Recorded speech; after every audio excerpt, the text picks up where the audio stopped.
Hello, it's Coach Brooks, and today's basketball tip is in regards to shooting. There is no doubt in my mind that if you will follow this relatively simple tip, your shooting will improve. Shooting is one of the great aspects of the game of basketball, one of the fun parts of the game. For me personally, I've always been enamored with shooting. As a young elementary school age kid, making shots was a big attraction for me to the game of basketball.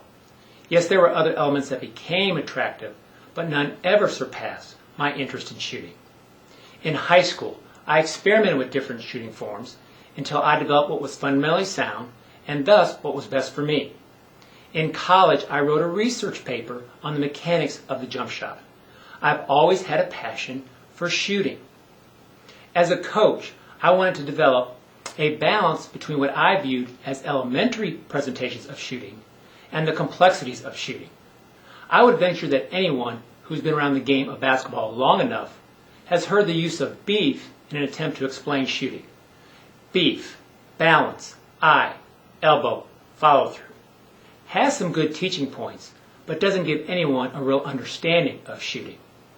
On the other hand, if someone were to read my biomechanics research paper that discusses all the different joint angles and all the muscles, that would be way too much. That is why I developed the 5 positions of shooting.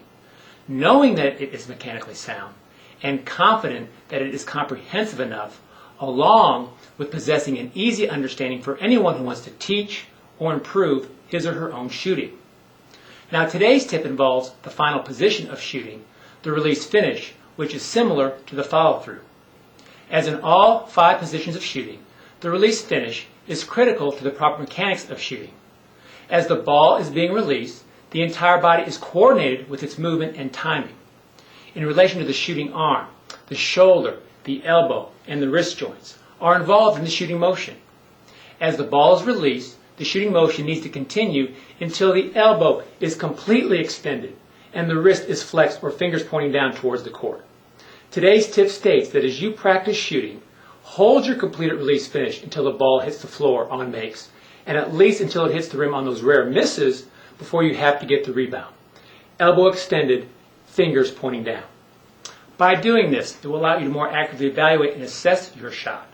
Many shooters do not have a consistent release finish, and it does make a difference.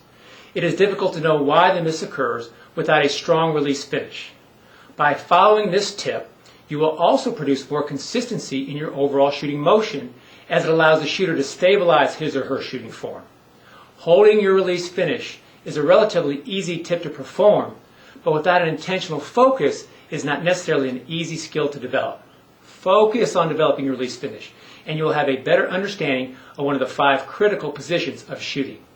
If you want to learn the details of the others, then you need to get my shooting DVD at www.winning-basketball.com.